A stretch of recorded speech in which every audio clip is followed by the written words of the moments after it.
So David, hi, you are of course mostly welcome, as I said before. And I have the honor and the pleasure to introduce you, Professor David Blustein, from the Department of Counseling, Developmental and Educational Psychology at Boston College. And I have to say that I spent there a couple of weeks as part of my sabbatical several years ago. Professor Blustein is the author of many books and numerous chapters and articles on psychology of working theory, unemployment, career counseling, career development, education, decent work, relationships and work, and other aspects of the role of work in people's life. David has consulted with national and international organizations, such as the International Labour Organization, the ILO, OECD, and the United Nations Development Programme. He also has served as a practicing counseling psychologist as well as a psychotherapist. In his keynote lecture of today's webinar, Professor Blustein will introduce some basic principles of the psychology of working theory, which is offered as a framework for understanding the role of marginalization and economic constraints in career development. In addition, his presentation will highlight implications for counseling practice and public policy. Please, David, the stage is yours. Toda rabba, Cherva. Toda rabba to the whole group. Thank you for inviting me. I'm very honored to be here. First, let me greet you with shalom and salam, and to wish you all a great day and a great conference. I only wish I could be there in person. I made 2 trips to Israel that I loved, and the warmth and the love of the people, I feel it even through this Zoom call. So it's really great to be with all of you. I love hearing Hebrew. So thank you all. It's a great honor to be here. I feel great, I have a great heartfelt connection to Israel and to all the peoples living in Israel. So thank you all. I will share my screen now, and we will get underway.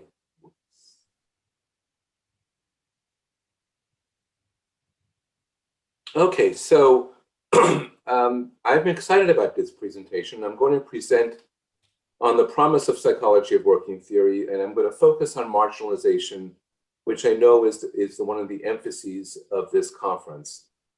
So I will present for about 30 minutes, and hopefully there will be time for some questions and comments, which I really look forward to. So the agenda is going to be briefly to begin with some vignettes of people's lived experiences. I'm going to talk about marginalization in work and career. I'll introduce everyone to psychology of working theory. Then I'll introduce the latest iteration of psychology of working theory, which is to conceive of psychology of working as a theory of change. And that's going to lead us to some implications for practice and public policy. And in relation to the focus of this conference on psychotherapy as well, as Cherva mentioned, I have trained as a psychotherapist. I've done clinical work of all sorts, both work-based therapy, counseling, as well as psychotherapy, couples work for decades. I have temporarily hung up my psychotherapy shingle, if you will, to focus more on research and writing at this stage of my life. But I still inhabit the role of being a therapist. So let me begin with 2 vignettes. The first one is taken from my most recent book, The Importance of Work in an Age of Uncertainty. And this is and both of these vignettes will present marginalization through 2 particular lenses.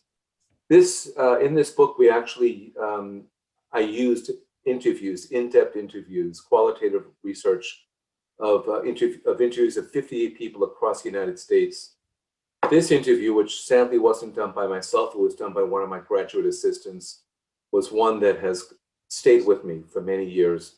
It was an interview with a man, a white male, mid-40s, who had just served a term in jail. So that represents a form of marginalization we don't often think about, which is people who've been in the correctional system. And this is what he talked about, the reason for him going to jail. I felt like a failure in that I wasn't able to change and market myself well or adjust to the changes in the recording industry. He actually had a recording studio back in the 1990s. There was an emotional and mental impact on me that hit me, and it happened to be at the same time that my ex-wife was having an affair. I think she was a wife at the time. So the divorce was impending, the bankruptcy was impending, and my decision-making was deteriorating. And that's what led to my car accident in prison eventually. I went over the entire interview many times. He doesn't indicate what happened in the accident, but it seems that someone was hurt and he served time for it. That was probably the darkest time in my life because all my identity is in my work and my marriage. Both those things were falling. My twin towers were falling apart. I couldn't have imagined a more powerful metaphor, especially in the United States, with the twin towers falling is such a big part of our own trauma here. And I know Israel has faced similar traumas. Here's another vignette from an individual, Latinx individual who I interviewed for this project. And he actually was working at the time as a career coach, but he had a career in the banking industry. So I asked him about race and ethnicity, and this is what he says. It has been a challenge, one that I learned to work with, fortunately, because I had good mentors along the way. I can tell you right now, when I first applied to become a branch manager, even though my numbers were there and my credibility was there, it took me, oh my God, this is flashing back. It took me interviewing like 11 times before they even considered me for the position. You just flashed me back to that point. Those of us who understand trauma realize that this interview triggered him to some degree about his experiences of racism in the workplace. How mad I was. It didn't dawn on me that I was naive in the sense that why would you even consider not hiring me because I'm Latino, since I have the numbers? So this leads me to discuss this concept of vulnerability at work. I think this concept is discussed too little in our lives. And in my book, the most recent book, The Importance of Work in an Age of Uncertainty, I began to think about work as a place where we put ourselves out in the world.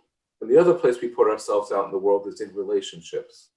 The very act or art, more of an act than an art for me, of asking someone to go on a date is putting yourself out there, starting a relationship, putting yourself out there. So in honor of Marco, the person who gave me this metaphor, I began to think about working relationships similar to the Twin Towers. And this is a passage from my book. Like the Twin Towers, a dedication to working relationships stands strong and proud as integral aspects of our identities and communities. However, there is an inherent vulnerability as well.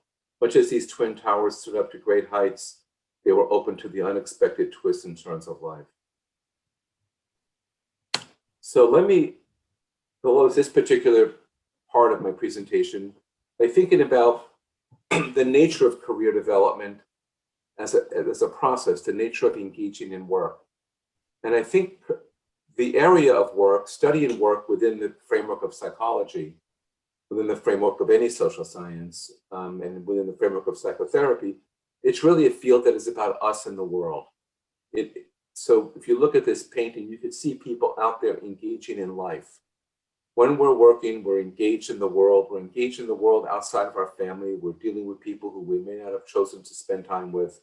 Sometimes when you think at the end of the workday, you think, not only would I not have chosen to spend time with them, but I wish I didn't have to do it in the future. But that, of course, is part of work. So let's talk about marginalization and oppression. To help me frame this, I consulted with a wonderful new article written by a dear friend and colleague, Ella McWhirter, and her colleague, Ishbel McLaugh Herman. They were asked to write an article for Journal of Vocational Behavior. Journal of Vocational Behavior had its 50th anniversary, and they commissioned about 10 or 11 articles. And actually, of those 11 articles, 3 of them mentioned social justice in the title. The one by McWhorter and McLaughlin focuses explicitly on social justice. And I cannot recommend this article more strongly. Actually, I read it in depth a few days ago. I was so moved by it, I wrote an email to Ellen to tell her how wonderful it was. She defined 5 clusters of marginalization that I thought were very useful taxonomy. The first is group bias. So under group bias represents judging people, categorizing people based on such issues as race, racism, colorism, sexism, homophobia, ableism, classism, ageism, cissexism, xenophobia, transphobia, and religious intolerance.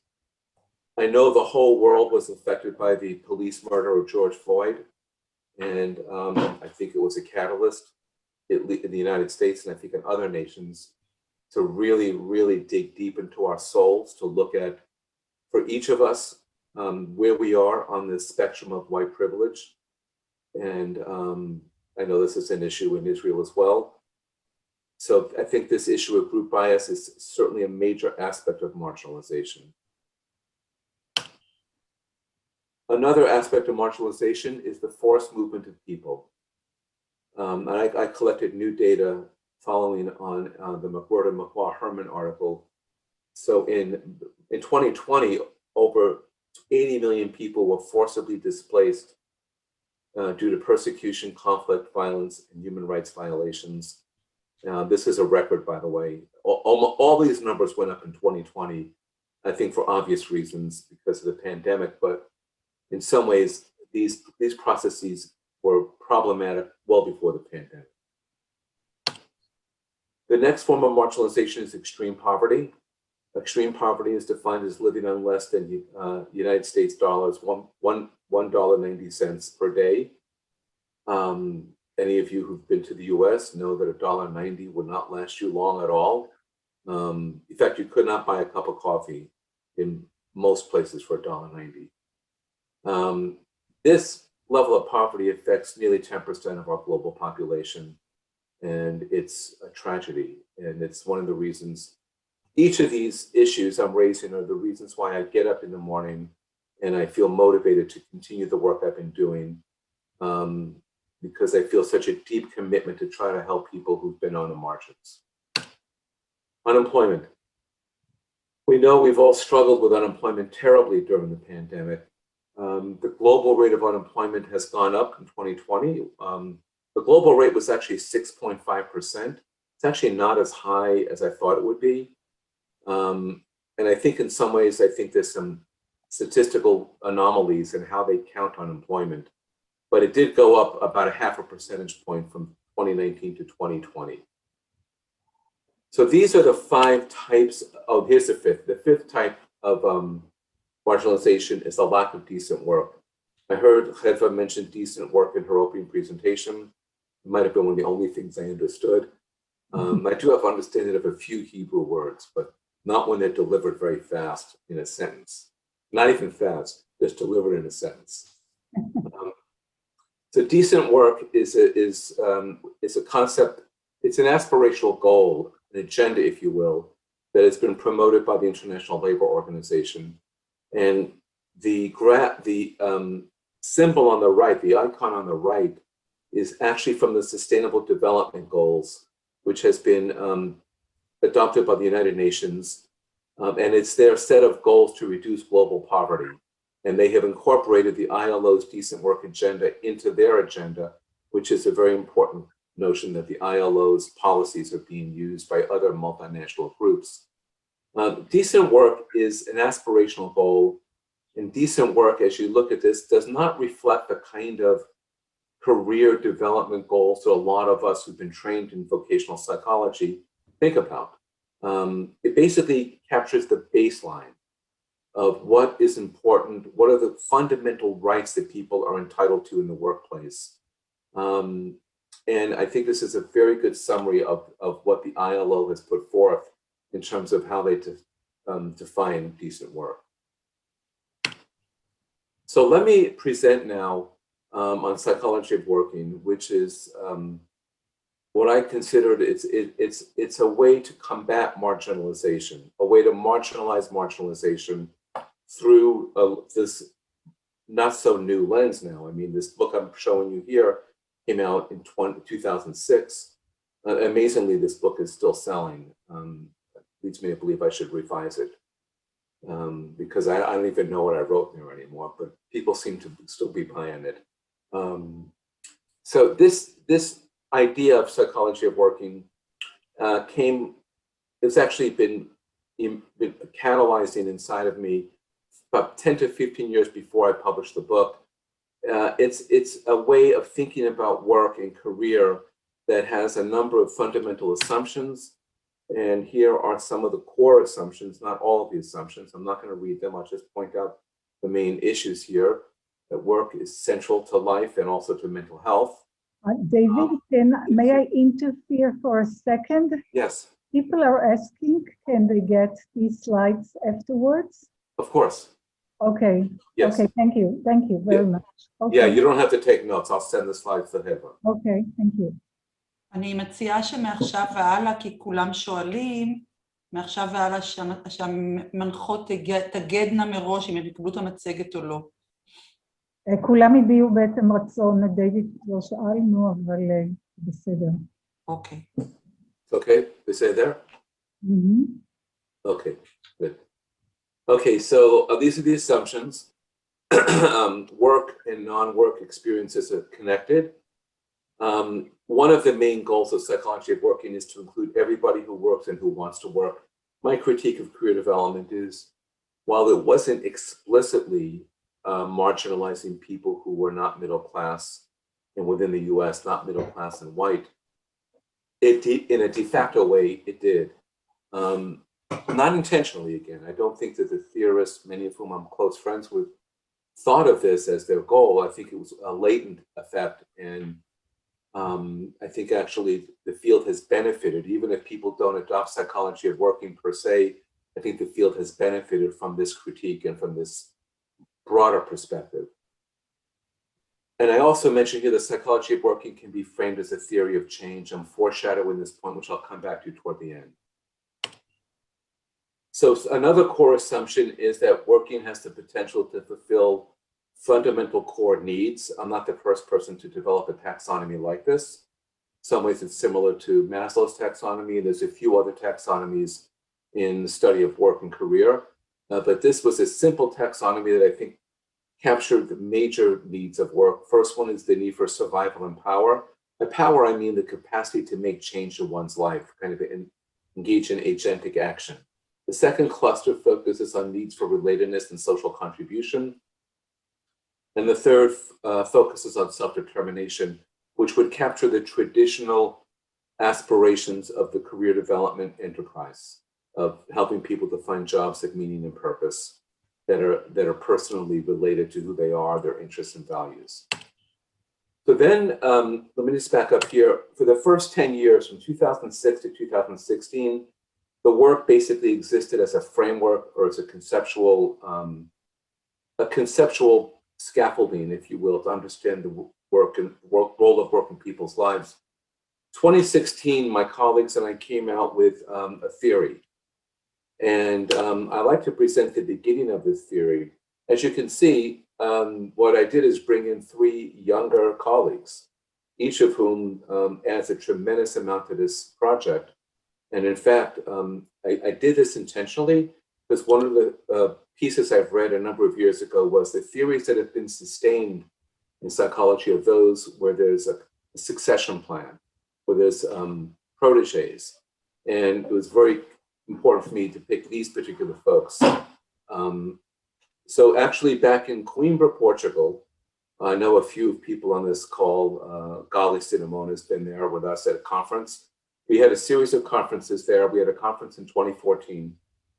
And I connected with Ryan Duffy and Matt Deemer, both of whom were my students. Ryan was an undergraduate at Boston College. Matt was one of my PhD students. And we sat together by a pool, and they made a proposition to me that of let's take your ideas and develop a linear model, a theoretical model that we could test empirically. For a few years, I had said no to it. At this point, I said yes. It was a very good decision. And then we added in Kelsey Auten, and the four of us wrote an article that was published in Journal of Counseling Psychology in 2016. And we came up with a formal statement about the psychology of working, which we call the psychology of working theory, PWT for short.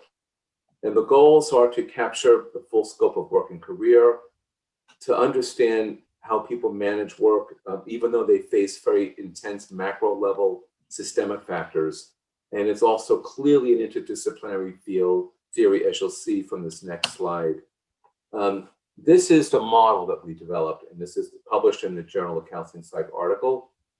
And it's not the most exciting slide, I realize it, but it is a useful one. You could see that the two factors on the left represent these macro level factors, economic constraints and marginalization. Other theories in our field have tended to background these. We put them in the foreground. We include as psychological variables, work volition and career adaptability. We list 4 moderators, which will be embedded in the theory of change work I present. At the center of this is decent work. That the availability of decent work is critical, and having access to these macro level factors, having access to some of these important psychological resources can help people find decent work.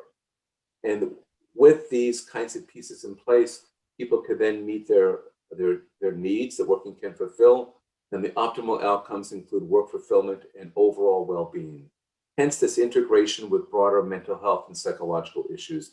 Our position is, and we're not the only ones to have this position, is that work is central to mental health, and having more decency in your work life is going to be predictive of and important in developing and sustaining one's mental health.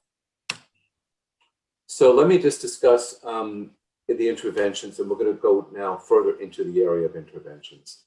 In my view, existing career practices have not adequately addressed the needs of poor clients, people from working class backgrounds, and people who have marginalized identities. I also think the career field did not really do a great job of focusing on work issues beyond choice and development and adjustment. Most of the research, for example, on unemployment prior to the PWT movement was done outside of vocational psychology. There are some important exceptions, but it hasn't really been the main focus of our field. Issues regarding harassment. Yes, there's been a lot of work on sexual harassment, but not on other forms of harassment or bullying. So I felt like there was a need for us to really embrace the entire spectrum of work-related issues. So let's talk about this idea of a theory of change. A few years ago, the PWT team meets regularly, well, not regularly, but periodically. And one of the ideas they came up with a few years ago was we need to develop a much clearer practice paradigm. In my 2006 book, there were 2 chapters on practice. 2008, I wrote an article for Career Development Quarterly on psychology of working, which with a focus on practice, but I felt like we needed more, and I felt like it was time for us to ramp up what we could do with this work. So we developed this concept of a theory of change. A theory of change is a kind of epistemological way of understanding what a theory can do. Most social science theories are designed to explain things, explain or predict phenomenon, but some theories have also been designed to help foster change. So this is what we've tried to kind of conceptualize PWT from this framework. And in this article, we published this article in 2019 in the Career Development Quarterly. There are 2 phases of the change process: a needs assessment and then creating change via agentic actions. And there are 2 domains in which we think about change: at the individual level and at the systemic level. So I'm going to post 2 tables from this article. The first one is on needs assessment. And we outlined in this article a way for counselors and psychologists to assess where their clients are at. And we used the needs taxonomy that was developed in PWT. And you can see in this table, we talk about how the need for fulfillment would have systemic implications. The argument is we're using the same paradigm we use to think about change for individuals to think about change for organizations. It was an interesting attempt to kind of use a parallel paradigm. And I'm not going to read these points to you, but you could see them here on the slide, what we're trying to do with this particular body of work. The next thing we did is we developed this concept of agentic action. So first is a needs assessment, and the next step is agentic action. And we think about ways of fostering agentic action. Agentic action, it means to help people become agentic, to help people feel like and to engage in activities that promote their goals, their sense of purpose, to make changes in their own lives, to be agents of their own lives. So we talked about there being 3 clusters of agentic action. The first one is proactive engagement. Proactive engagement would include some of the traditional career development interventions, helping people to explore, helping people to develop higher levels of self-efficacy, helping people to feel more in control, helping people to develop new skills, career decision-making skills. I see my friend and colleague Itamar Gatti is on this call using some of the amazing work that he's been doing. That would be a way of fostering agentic action. The next cluster is actually critical consciousness. I'm so lucky I found this painting on the internet. I'm just tickled pink because the painting actually is very meaningful. Critical consciousness is a concept that was developed by a Brazilian activist and pedagogical scholar, Paulo Freire. He actually looked a bit like this. I never met him. I saw photos of him. And he was asked by the Brazilian government in the 70s to help increase the literacy rates in Brazil. And actually his interventions were remarkably successful. And now Brazil is a country with a very low illiteracy rate. Most people have very high, skills in Brazil. And I don't give all the credit to Freire, but he did lead a big, important effort. But his caveat was, yes, I'll help people learn how to read, but they also need to learn how to read the world. And the idea of learning to read the world means being able to kind of understand and interpret what are the main issues that are facing people, and how to understand the cause of those issues. So, for example, unemployment is one I think of often. When people are unemployed, particularly in the US, they tend to blame themselves. For the most part, unemployment is not the cause of individuals. At times it might be if a person is really not, it's really insubordinate or has done, stealing, things like this. But for the most part, unemployment is due to systemic factors. So helping people to look at those systemic factors would be a great example of critical consciousness. David, I'm sorry to interrupt, but we have last 5 minutes. Oh, 5 minutes. Okay, thank you. The next is social support, and this is the use of relational support to help people. As we know, social support is critical for almost any kind of change process. So we've written about this here as well. Here is the table on the sources of agentic action, and you can pursue this. When you get the slides, you can look at this further. So let me talk now about creating change in systems. It's clear that in order to implement a PWT-informed agenda, we would want to change systems as well as individuals. So let's talk a little bit about these macro-level factors that I mentioned that would cause some of these problems like unemployment, poverty. So the first step is awareness. It's not a simple step. Helping people to become aware of systemic factors is not easy. People resist it. In the United States, helping people to understand their white privilege is being met with enormous resistance, but in some ways we're not going to move forward unless we do that. Here are some ways of challenging the system. Voting, and I know a lot of these activities are done in Israel as well. I'm trying to get more people to vote, joining organizations that resist oppression, engaging in activism. For those of us in the social sciences, conducting change-oriented research is critical. And finally, social action. So let me conclude with a few points about new directions for BWT. These are some new ideas we're thinking about. One is to integrate ACT therapy. I'm very interested in acceptance and commitment therapy. I know there's an interest in some quarters within Israel. It's a kind of amalgam of Eastern traditions, behavioral interventions, humanistic existential interventions, and CBT. There's a concept of psychological flexibility. It includes these 6 particular attributes. For the sake of conserving time, I'm not going to go over each one, but one of my doctoral students is studying to see to what extent does psychological flexibility function as a moderator in the PWT model. If it does, it gives us important areas for intervention for people that are based on evidence-based practices and Eastern traditions. Another one is to focus on workplace dignity.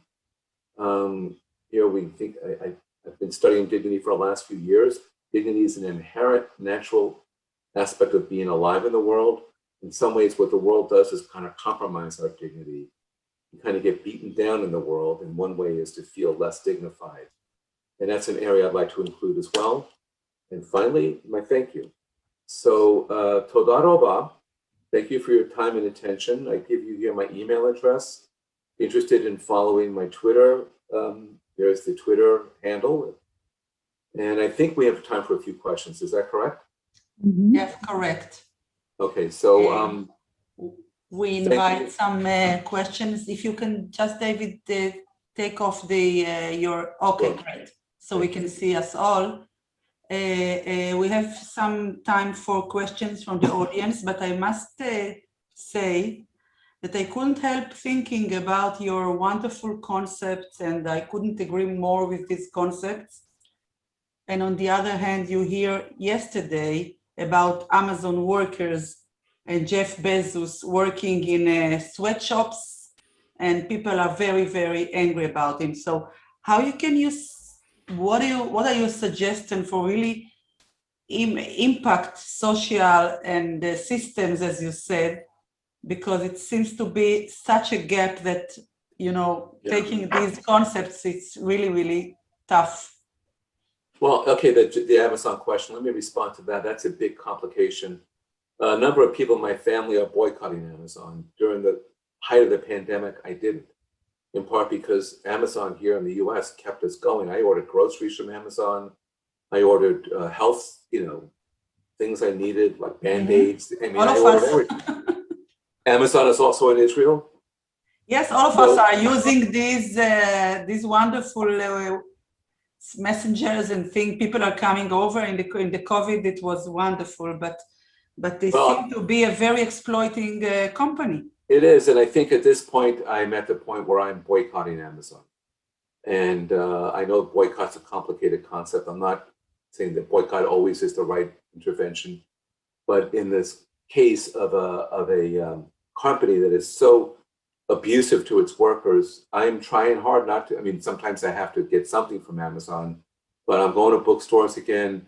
And I think the other is the government needs to take action.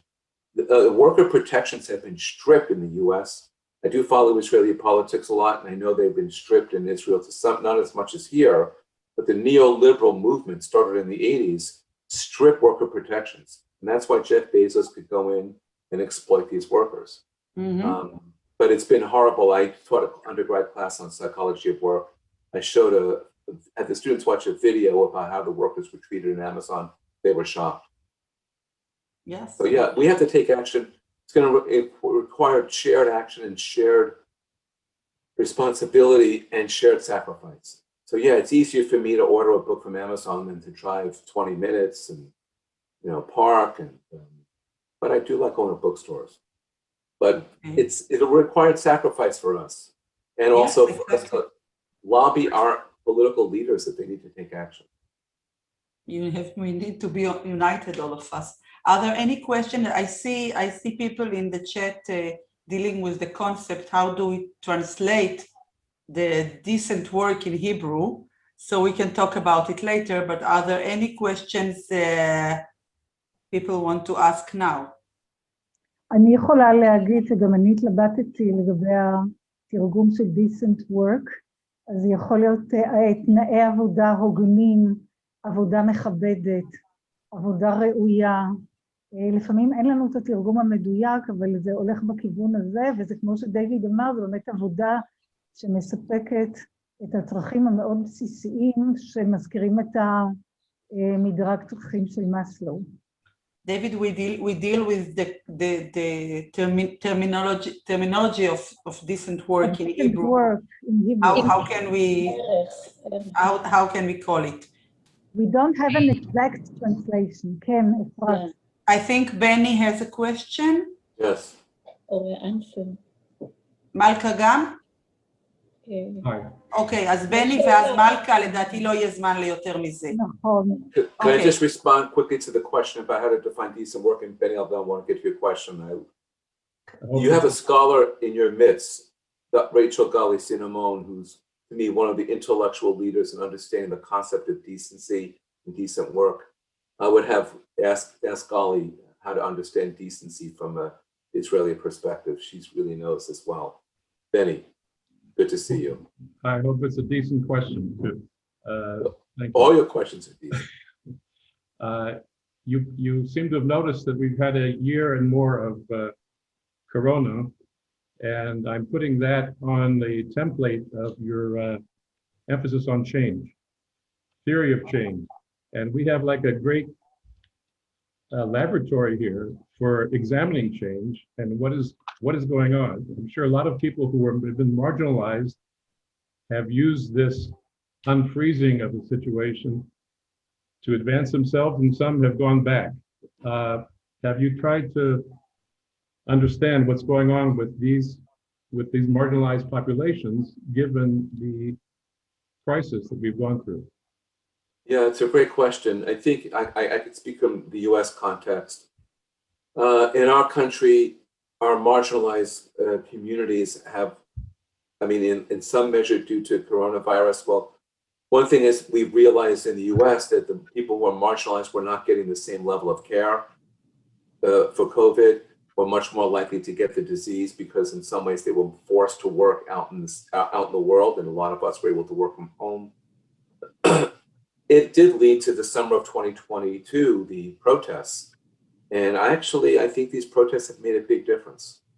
And I know people, some of my friends and colleagues, the right, center right, did not like them, but frankly, they made a big difference. And I think it has changed a bit of the conversation in the US about race. So even looking at the COVID situation, the fact that people of color were much more likely to get coronavirus, and when they got it, they were much more likely to die from it.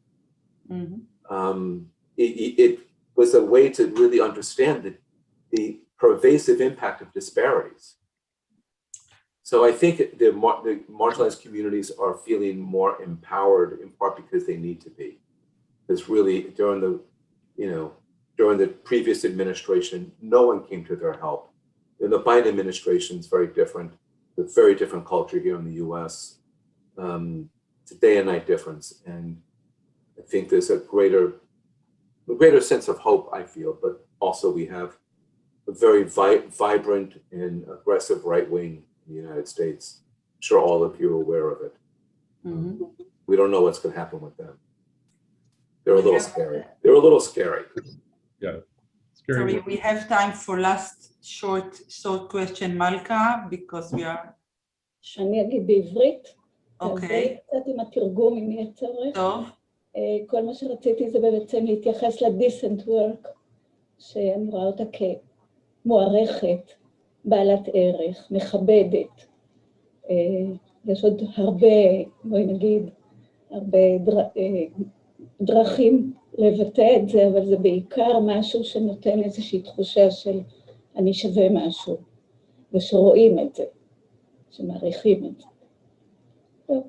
Malka wants to express her feeling that the concept of decent work is something that it's really unique for us, and someone need to be seen and recognized as someone that has the rights for many others. I can see that we have some more questions. I suggest, because I see the clock, that the watch, that we say thank you to David, and you have his email, you can contact him, Chedva. Yes, also, if somebody is interested in some of David's papers, so they can contact David or me too. And you can broaden your knowledge about it because we have only 30 minutes. Yes. Anyway, thank you, David, so much. This was such an interesting and inspiring lecture. And now we have to go back to Hebrew, which I'm afraid you are not too fluent. So we would like to wish you to continue with your important projects. And in the meantime, have a nice and healthy summer. Thank you so much, Chedva, for inviting me. Thank all of you for inviting me. And I will say, to quote our Passover Seder next year, I hope to be in Jerusalem and Tel Aviv, to be in Israel again and to visit with many of you. So thank you all and have a great conference. I really hope this is a very illuminating conference. Thank you very much. Okay. Bye-bye. Bye-bye.